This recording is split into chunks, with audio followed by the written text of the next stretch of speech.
자, 오늘은 이 본문 내용도 중요한데 그 내용을 멈추고 우리 산돌교회만 알 수 있는, 산돌교회가 아니라도 영상을 통해서 앞에 했던 마태복음을 깊이 우리가, 마태복음을 내가 시알리 보니까 100몇 회 설교를 했어요. 100몇 회 설교를 해서 한이 없도록 해서 한이 없도록. 그만큼 마태복음이 어마어마한 보화들이 그 속에 감춰 있는 것을 발견했기 때문에 그래요.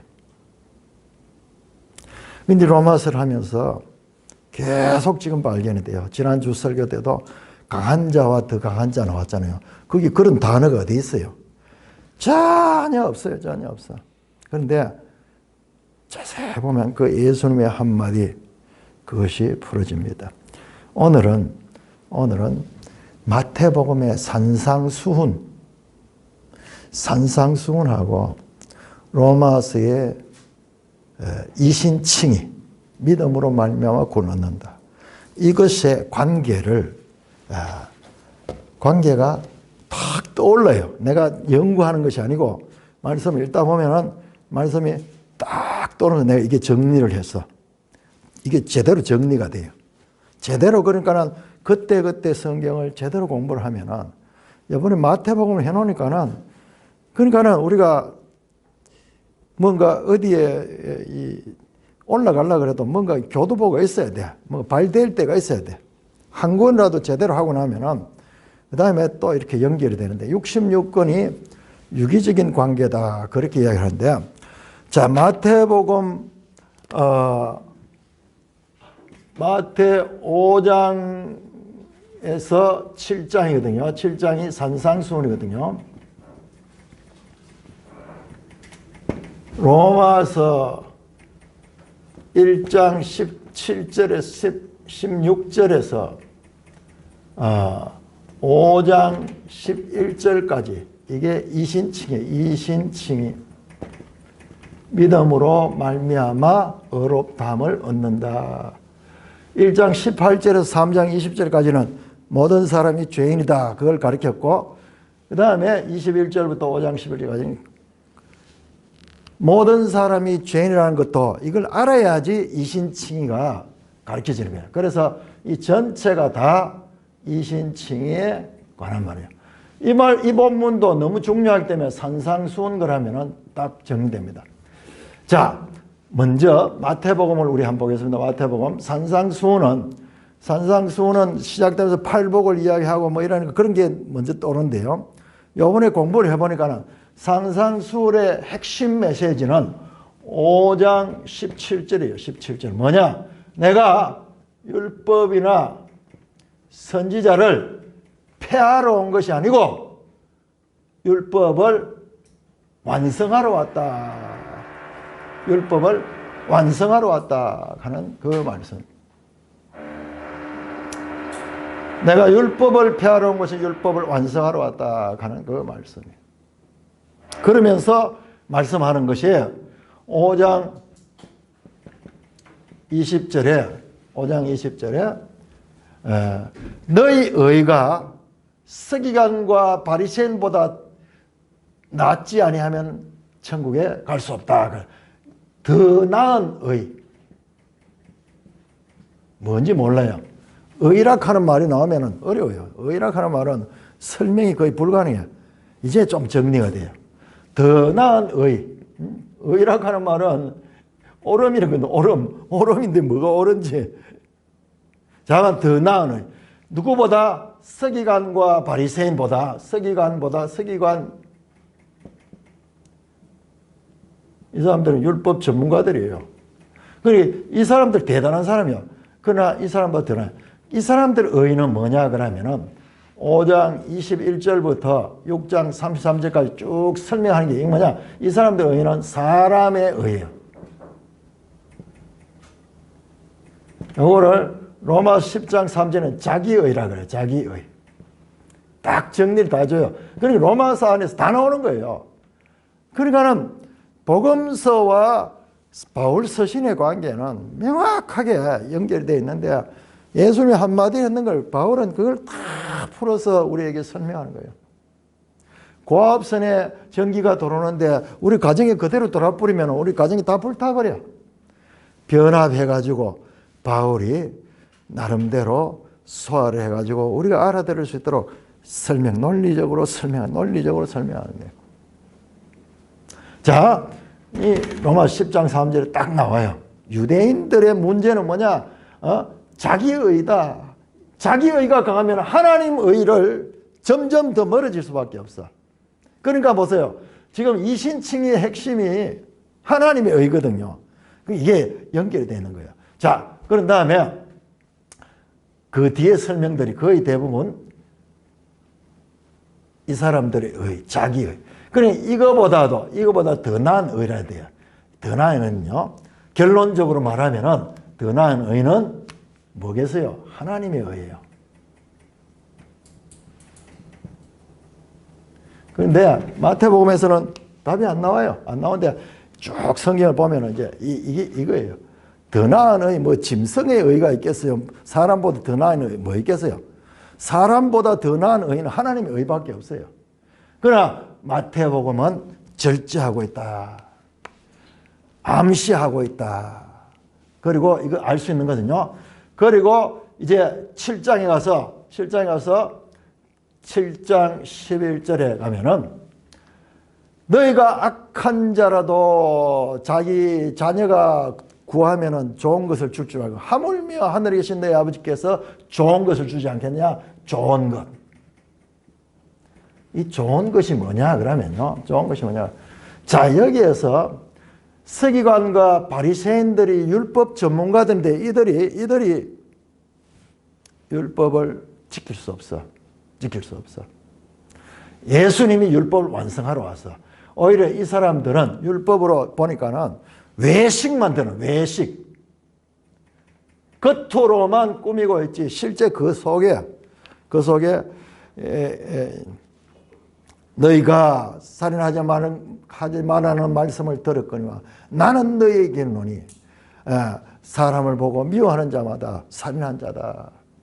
너희가 율법에 들었지만 모세를 통하여 들었지만 나는 너희에게 이르노니 그러면서 사실상 그 율법의 그 완성이 무언가를 지금 살짝 보여줬는 거예요. 그 형식적인 것뿐만 아니라 그 내면 율법 정신, 율법은 좋은 겁니다. 율법에 하나님의 의가 나타나 있어요. 그런데 율법을 폐하러 온 것이라 완성하러 왔더래요. 이 사람들 율법 전문가인데 율법을 지금 제대로 못 지키면서 자기들은 지킨다고 생각하는 거예요. 그러니까 거짓이 되고 외식이 되는 거예요. 이거보다도 이거는 구원받을 수 있는 조건 자체가 안 되는 거예요. 자기가 죄인인 것을 알아야 되거든요.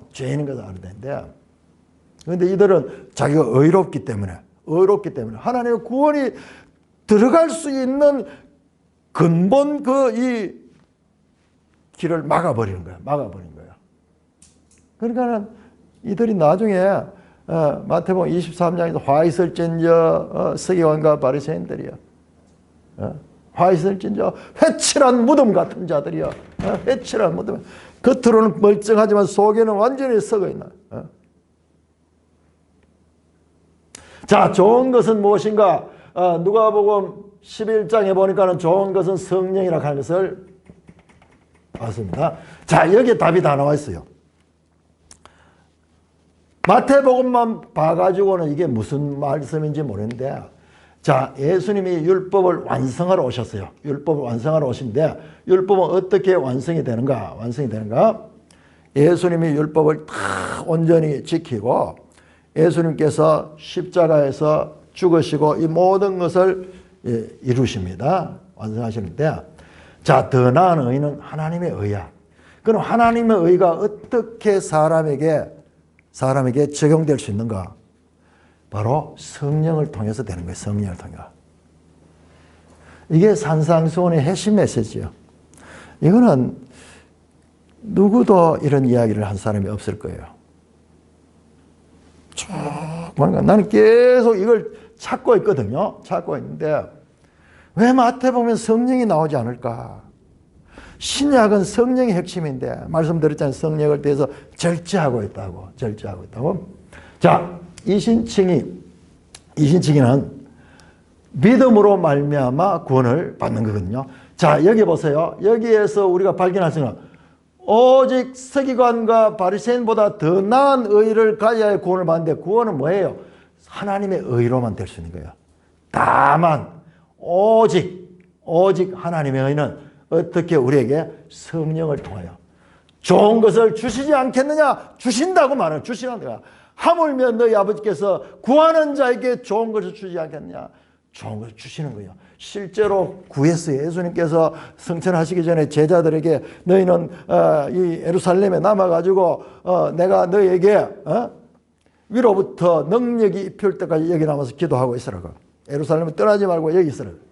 그래서 그들이 기도하면서 예수님 말씀대로 함께 구했어.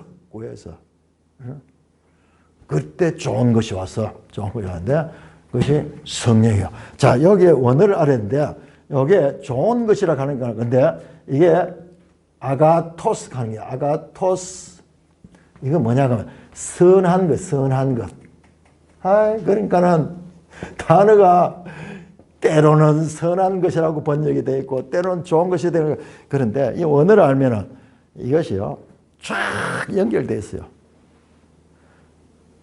선한 선생이여, 내가 어떻게 해야 구원을 얻겠습니까? 영생을 얻겠습니까? 그 부자 청년이 예수님께 묻었잖아요. 너가 왜 내보고 선하다는? 선한 분은 오직 하나님 한 분밖에 없느니라. 선한 거는요, 하나님께 속한 하나님께. 율법은 거룩하고 율법은 선한 것이다. 로마 7장에 나옵니다. 왜? 율법은 하나님께로부터 온 거야. 하나님 주셨잖아요. 하나님 주신 거. 자, 여기 주제가 뭐예요? 율법이잖아요. 율법. 로마서 7장의 핵심 주제가 율법. 제일 우리가 머리 지나는 부분이 율법 나오다 하면은 설명한데 율법이 나오면요, 우리가 뭐 갑자기 이해가 막 안 돼. 다 어려운데. 근데 이 로마 7장을 자세히 보면 율법은 거룩하고 율법은 선하고 율법이 아니라 율법이 가면 사람이 죄가 드러나니까는 우리 사람이 문제지 율법은 문제가 아니야. 율법이 하나님께서 주신 거야. 그러니까 그 율법의 기능에 대해서 알려고 하면 성경 모세부터 더 아브라함까지 알아야 돼요. 자, 우리가 예수님께서 요한복음 5장 39절에서 이렇게 말씀해요. 너희가 성경에서 영생을 얻는 줄 알고 성경을 상고하지? 그러나 이 성경은 내게 대하여 말한 것이다. 그렇게 이야기했어요. 성경은, 그러니까 성경, 그 당시에 성경 구약이는 구약 전체가 예수님 대해서 말한 거예요. 그건 좀 이해 안 되잖아요. 아니, 구약에 저 사사기 이야기, 룻 이야기, 왕들 이야기, 그거하고 예수님은 무슨 상관이 있어? 특정 구절, 예를 들자면, 이사야 53장에 그가 상함은 우리의 죄 때문이요. 그가 채찍을 맞음으로 우리가 나을 이유다. 이게 예수님 십자가 때 고난받을 때 그것이구나. 그게 예수님을 가리키는구나. 또는 미가서 5장 2절 베들레헴 에브라다야 너가 결코 작은 곳이 아니다. 내게서 이 거룩한 메시아가 날 것이다. 또는 이사야 7장 4절에 처녀가 잉태하여 아들 나오니 임마누엘 아들 나올 것이다. 이런 부분들은 예수님을 가리키는 게 맞구나. 근데 그런 부분은 성경에 그렇게 많지 않아요. 그런데 예수님은 이 성경이 내게 대하여 말한 것이다. 이렇게 해버려요. 구약 성경 중에 일부는 나를 가리켜 말한 것이다. 그렇게 이야기하고 이 성경 전체가. 근데 오늘 읽은 본문 보세요. 오늘 읽은 본문은 이거는 창세기 15장 아브라함이 그 하나님의 말씀을 믿음에 그것을 하나님께서 의로 여기셨다 하는 말씀입니다. 그 말씀이고, 그 다음에 17장에 가서 하나님께서 아브라함에게 할례를 받아라 해서 할례를 받은 사건이에요. 그 이야기를 하면서 이거는 우리가 전혀 이거하고 지금 예수님하고 연관이 있다고 생각하지 못하고, 이건 아브라함 이야기로 봤잖아요. 이걸 갖다가 내러티브라고 해요. 내러티브, 이야기다, 이야기.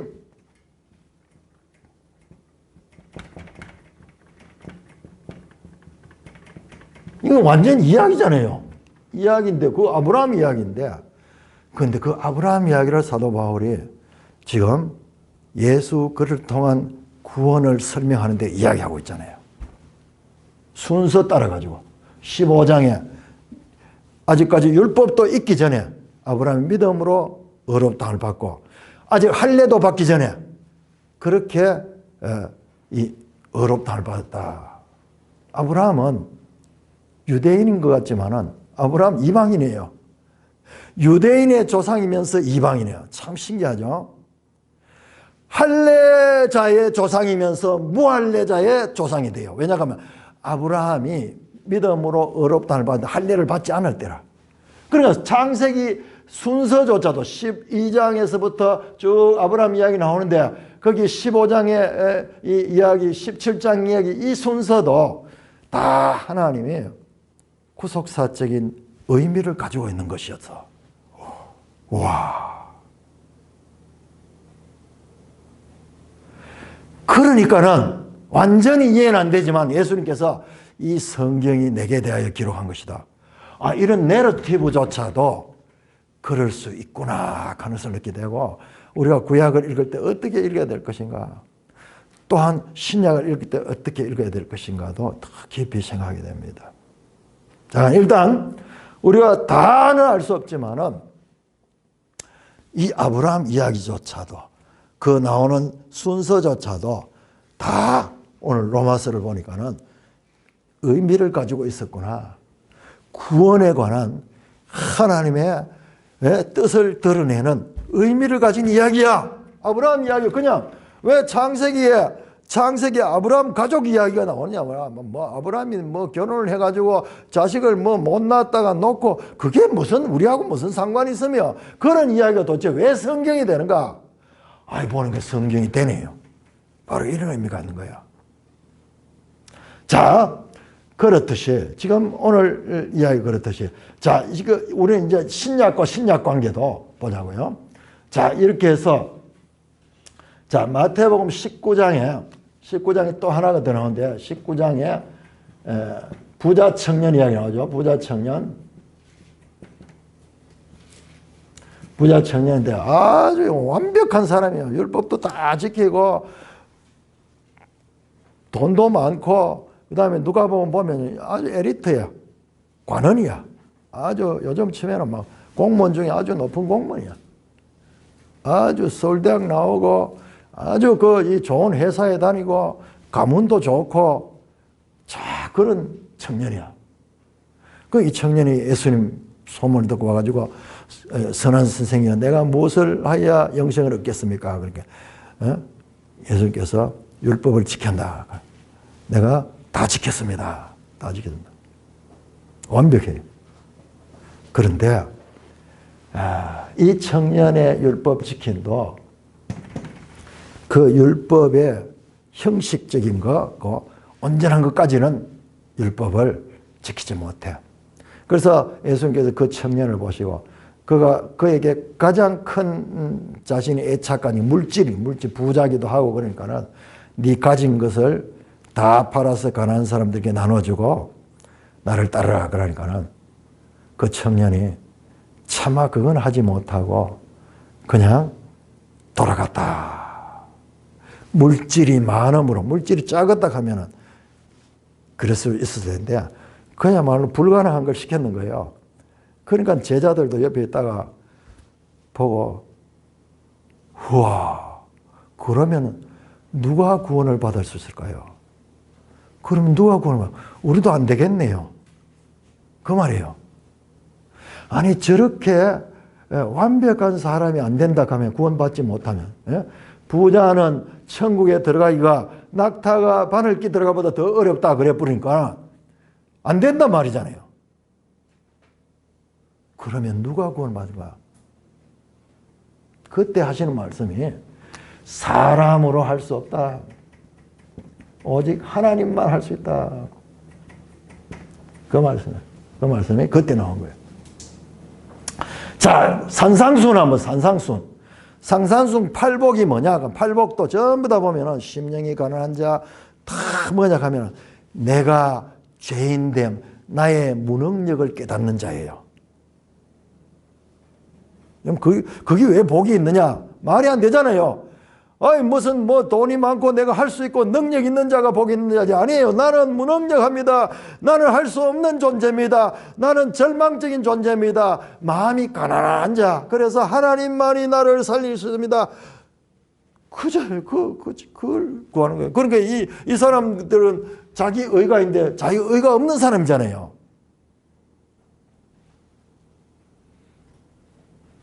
그래서 뭐냐? 그럼 산상순의 핵심은 하나님의 의로만, 그리고 좋은 것을 통하여 성령을 통하여 하나님의 의가 성령으로 나타나는 거예요. 성령을 통하여 하나님의 의가 우리에게 나타나는 거예요. 하나님의 의라는 말은요, 정의할 수 없습니다. 의라, 옳은 건 하나님의 의라. 자, 하나님의 의를 어떻게 알 수 있느냐? 자, 로마서 갑시다. 로마서 1장 17절에 보면 하나님의 의 나옵니다. 하나님의 의. 복음에는 하나님의 의가 나타나서 믿음으로 의롭다 한다. 그럼 하나님의 의가 여기 나오는 거예요. 그리고 1장 18절부터 3장 20절까지 모든 사람은 죄인다. 죄인됨을 다 가르쳐줘요. 죄인됨을 가르쳐놔. 그 다음에 3장 21절부터 본격적으로 이신칭의한데 3장 21절에 율법 외에, 이제는 율법 외에 하나님의 한 의가 나타나서 믿음으로 의롭게 된다. 그래서 3장 22절에도 하나님의 의가 나와요. 하나님의 의.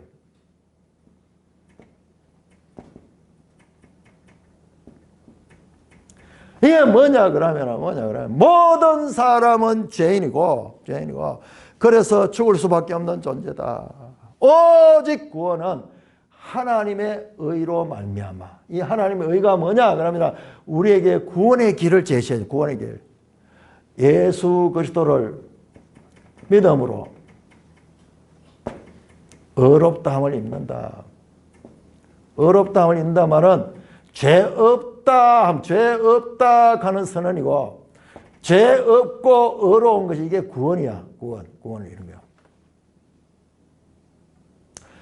너희 의가 하나님보다도 하나님의 서기관과 바리새인보다 더 나은 의, 이걸 바꿔가지고 하나님의 의가 아니면 너희가 구원을 받을 수 없어. 그런데 그 하나님의 의는 그럼 우리한테 어떻게 돼요? 성령이 와요. 성령. 그 예수님께서 산상수훈에서 핵심 메시지가 이거라니까요. 이거. 근데 우리 전부 산상수훈하면 뭐 딴 이야기야. 안 돼. 핵심이에요. 내가 지금까지 성경을 읽고 말씀을 연구하고 이러면서 이번에 마태복음 하면서 작심을 하면서 마태복음 산상수훈 워낙 유명하기 때문에 책도 많이 썼어요. 책도 여러 사람들이 산상수훈 쓰고 막 이랬었는데 제가 봤을 때는 이거예요. 이야기, 산상수훈 이야기가. 모든 게 이거예요. 이게 구원에 가는 길이에요. 자, 이신칭의가 뭐예요? 이신칭의 오직 사람으로 할 수 없고 믿음으로만 구원을 받는데, 믿음으로만 구원을 받을 수 있는데 그 믿음이 어디서 나오느냐? 그 믿음이 하나님의 의로 나오는 거예요. 자, 우리 한번 찾아봅시다. 지난 주간에도 살펴봤지만은 에베소 2장 한번 찾아요. 에베소 2장. 같은 바울의 말씀인데 에베소 2장 8절부터 봅시다. 8절. 너희는 그 은혜에 의하여 믿음으로 말미암아 구원을 받았다. 계속 여기에 나오는 단어들이요. 은혜, 은사, 선물, 뭐 이런 말들이 계속 막 반복해서 나와요.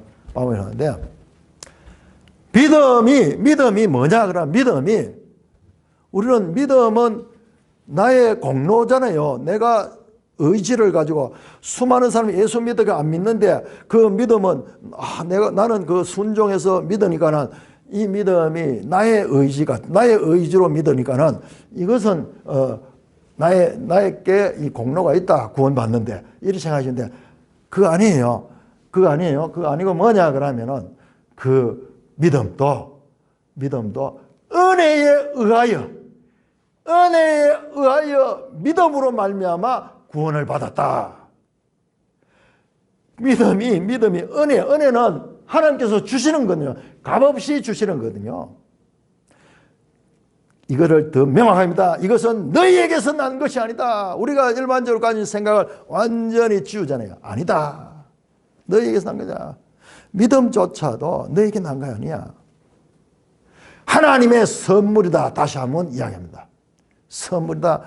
선물은 내가 노력해서 내가 삭스로 받는 것이 아니고 하나님 일방적으로 주시는 거야. 다시 한번 더 못을 박는다. 행위에서 난 것이 아니다. 그러니까는 믿음은 우리의 행위 같잖아요. 우리의 의지니까는 꼭 일을 한다고 뿐만 아니라 내 생각을 가지고 내 의지를 가지고 하는 것도 이것도 행위예요. 행위에서 난 것이 아니다. 이는 누구든지 자랑하지 못합니다. 그러니까는요. 구원에서는 일체 사람의 공로가 없기 때문에 로마서에도 계속 이야기하는 자랑할 수 없느니라. 그런즉 너희가 자랑할 수 없느니라. 너희에게서 난 것이 아니기 때문에 자랑할 수 없느니라. 이 구원에 대해서는 아무도 자랑할 수 없어.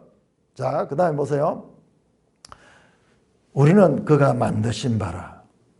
그리스도 예수 안에서 선한 일을 위하여 지음을 받는 선한 일이 이게 바로 이거예요. 이거 좋은 것에서 아가토스예요. 아가토스.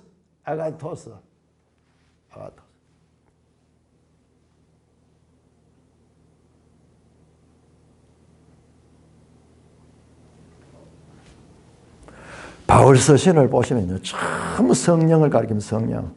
전부 성령이에요.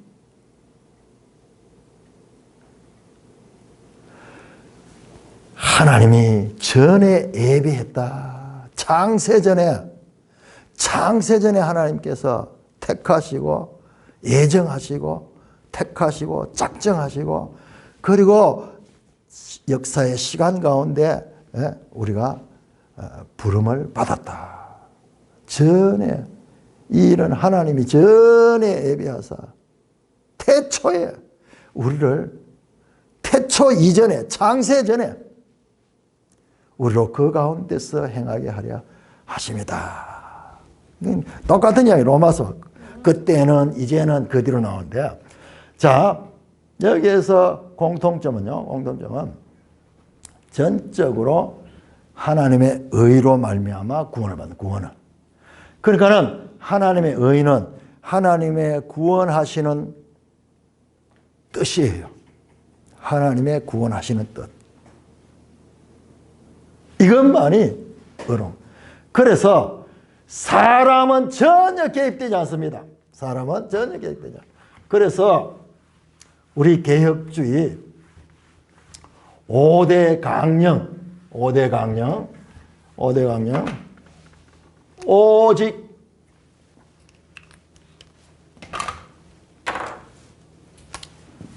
오직 믿음으로 오직 은혜로 오직 성경으로 오직 그리스도로 오직 하나님께 영광. 이게 성경에서 뽑아낸 개혁주의 5대 강령. 솔라, 라틴어입니다. 라틴어. 5대 강령. 솔라 관계 영어로 only예요. 솔라 피데, 솔라 그라시아, 솔라 스크립투라,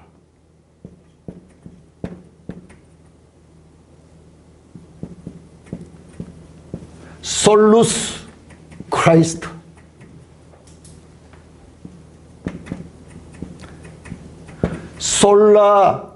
솔리 데오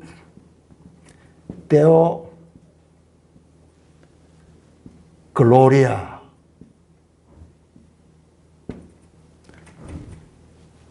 해보세요. 오직, 전부 다 뭐냐, 오직이라는 단어가 들어가는 건 뭐냐, 전적으로 하나님의 의다. 하나님의 의로 되는 거예요.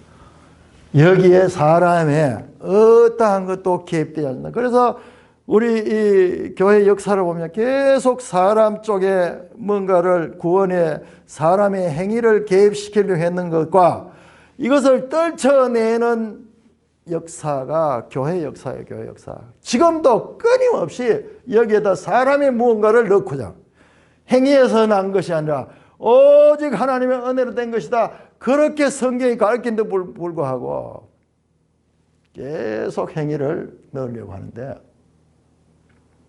그런 데서 오는 것인데요. 이게 대강령인 거예요. 여기서 한치도 교회는 이 개혁주의 신앙은 여기에서 한치라도 무너지면은요, 다 무너지는 거예요. 다 무너져요. 그래서 이것을 못을 박아놨는 거예요. 못을 박아서 결국 뭐냐? 사람으로는 할 수 없다. 사람으로 할 수 없다. 오직 믿음으로인데 그 믿음조차도 하나님이 은혜로 우리에게 주신 것이다. 선물이다. 나의 공로가 아니고 나의 노력이 아니고 나의 무슨 선함이 일도 없다. 일도 없다. 모든 사람은 죄인이다. 그것을 그렇게 로마서에서 가르쳤던 이유도 여기에 있고요. 그 다음에 산상수훈의 팔복에서도 전부 나의 무능력을 고백하며 오직 하나님의 도움만을 구하는 자가 복 있는 자다. 복 있는 자다. 같은 이야기잖아요. 같은 이야기. 그래서 단어라든지 이런 면에서는요, 하나도 같은 이야기가 없지만은, 그러나 핵심 주제는 이신칭의의 교리나, 그리고 산상수훈이나, 또는 부자 청년 그 이야기도요, 율법하고 연결돼요. 율법하고 연결돼요. 내가 율법을 폐하러 온 것이 아니라 율법을 완성하러 왔다. 우리 로마서에도 그 말씀 또 나옵니다. 로마서 나옵니다.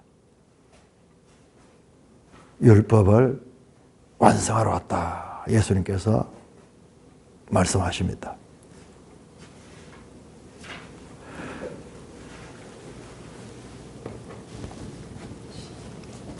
(12장인가) 우리 로마서 12장 한번 볼까요?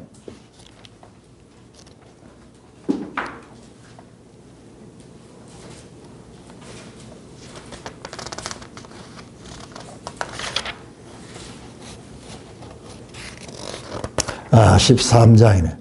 14장이네.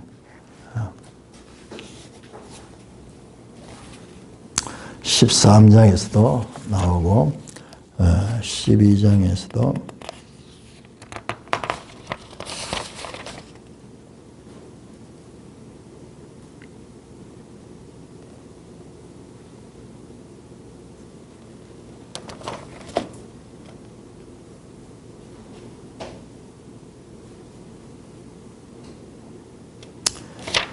(13장에) 보면은 사랑은 13장 10절 사랑은 이웃에게 악을 행하죠. 그러므로 사랑은 율법의 완성이다. 예수님께서 율법을 폐하러 온 것이라 내가 율법을 완성하러 왔다. 지금 동일한 말씀이고요. 그 앞에도 내 지금 갑자기 찾지를 못하겠는데 보면은 계속 율법에 대한 말씀, 예수님의 이 말씀, 내가 율법을 폐하러 온 것이나 율법을 완성하러 왔다는 그 마태복음 5장 17절의 말씀과 그대로 연결되는 말씀들이 여기에 로마서에 계속 나오고 있습니다. 그런 걸 봐도 이 로마서와 예수님의 말씀은 밀접한 연관을 가지고 있다는 것을 우리가 알 수가 있습니다. 제가 오늘 아침에는 로마서 7장하고 또 예수님께서 마태복음 13장에서 천국 비유를 쭉 다 하시고 난 다음에요.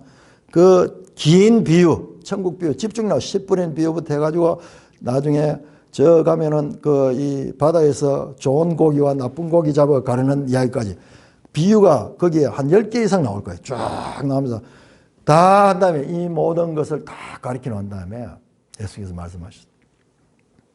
제자들에게 천국에 제자된 서기관마다 옛것과 새것을 창고에서 내어서 나누어주는 주인과 같다. 그 말씀. 옛것과 새것을 나누어주는. 마태복음 25장에 가면은 착하고 충성된 종은 어떻게 하냐? 때를 따라 그 종들에게 양식을 공급해주는 착하고 충성된 종 같다. 사도 바울이 바로 그 일을 하고 있더라고요. 자, 로마서 7장 한번 7장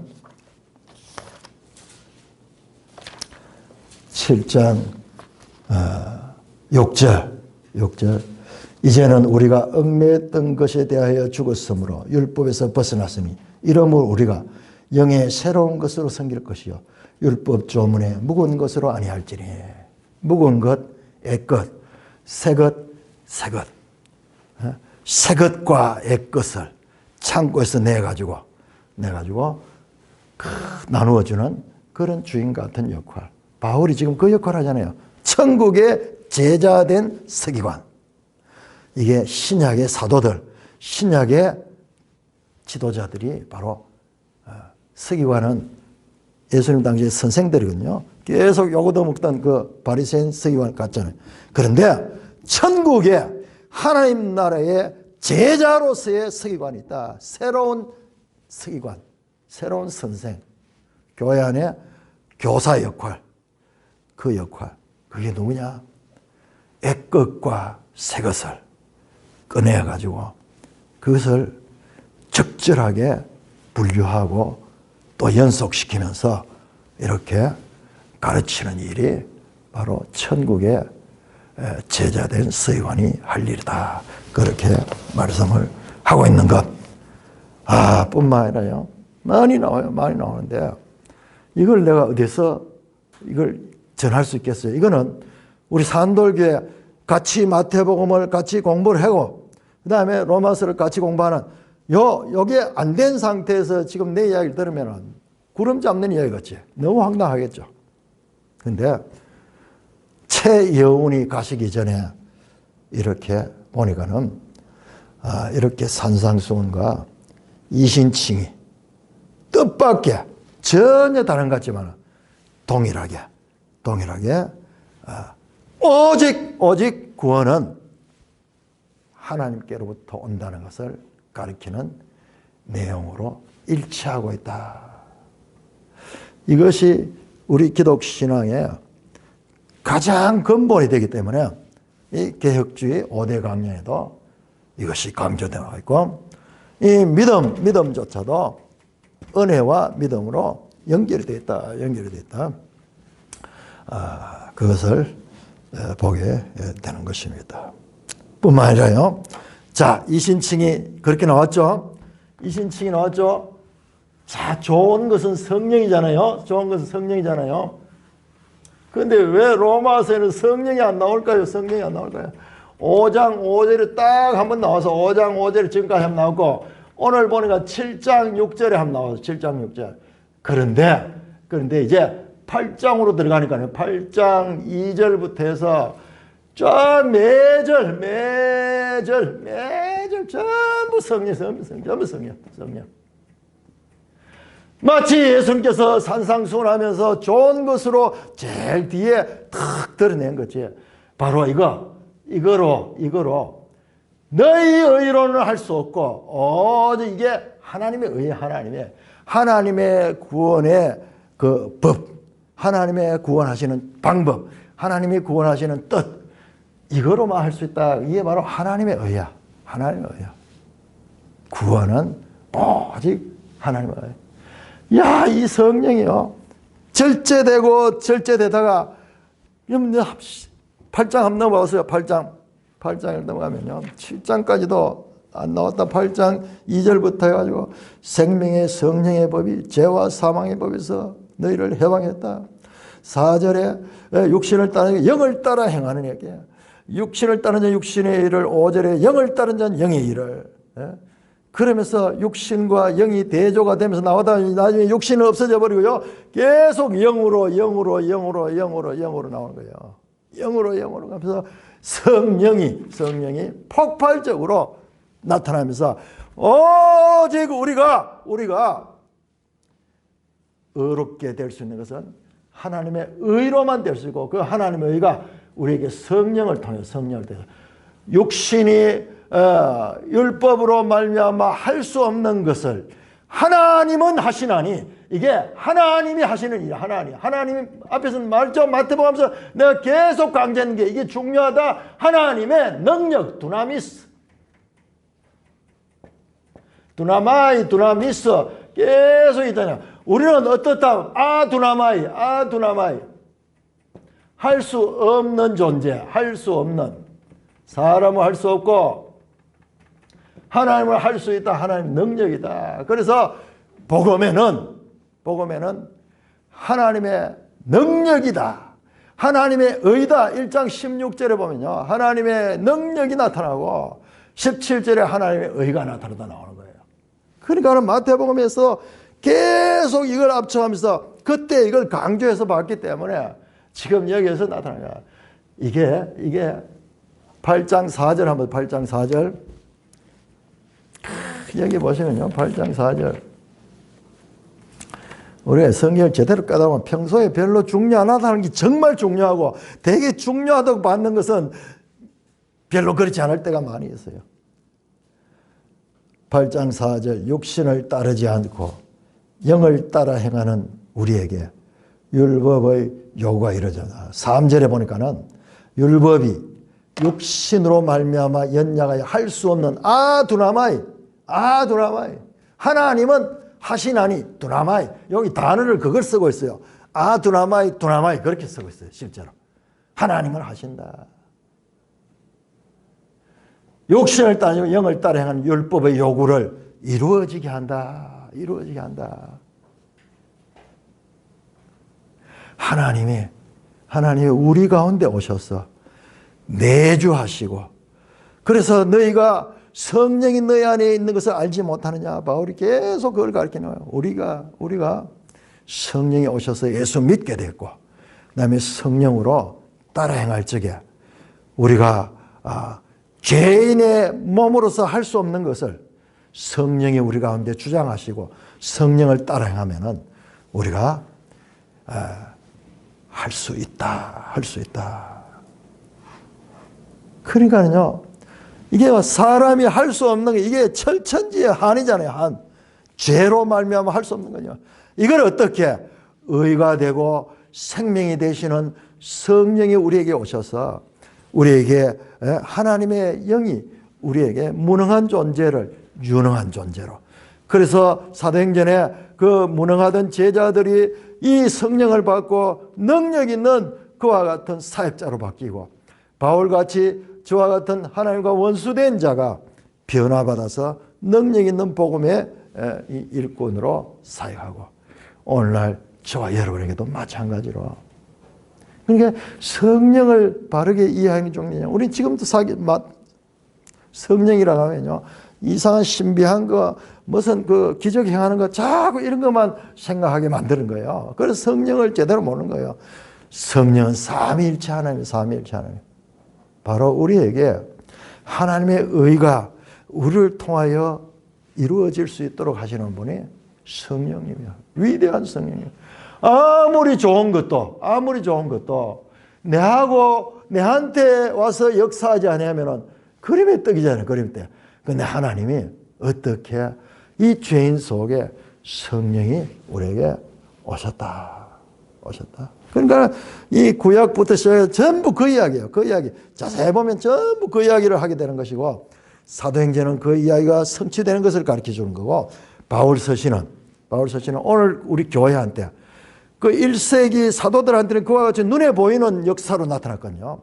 그 위에 그러나 그렇지 않은 자들에게도 성령의 역사를 하는데, 그 성령은 주로 바울의 가르침에는 전부 우리의 성품을 통해서, 우리의 마음을 통해 가지고 어떤 기적이나 이런 것보다도 오히려 우리가 성령의 열매 맺는 삶을 가르치는 것에 집중되어 있다. 그 부분도 같이 다 연결해서 봐야 돼요.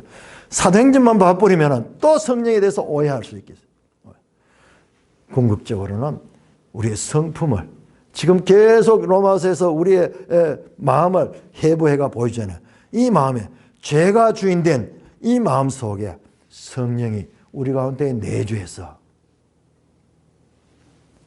그래서 존 오웬이 신자 안에 내재하는 죄를 썼고, 그 다음에 신자 안에 내재하는 성령이 있는 성령. 신자는 성령을 받은 자인데, 그런데 문제는 성령을 받았기 때문에 우리는 죄는 우리 상관이 없다. 많은 가르침이 또 이렇게 돼 있어요. 근데 그거 아니야. 신자 안에 구원받았고 성령이 내주한 것도 먼저 있던 옛사람, 그게 죽은 것이 아니고 아직 살아서 생생하게 살아가지고 기회만 되면은 이게 또 살아나오는 거야. 이 우리 마음 속에서 일어나는 이와 같은 영적 전쟁터, 이것을 드러내 보여주고, 그리고 어떻게 하면 우리가 그러면 이 사망의 몸에서 이길 수 있는가? 성령을 따라 행하는 거야. 성령. 자, 그래서 8장은 전부 성령으로 나오는 것입니다. 자, 이와 같이 오늘 마태복음과 로마서의 연속성을 말씀을 드렸습니다.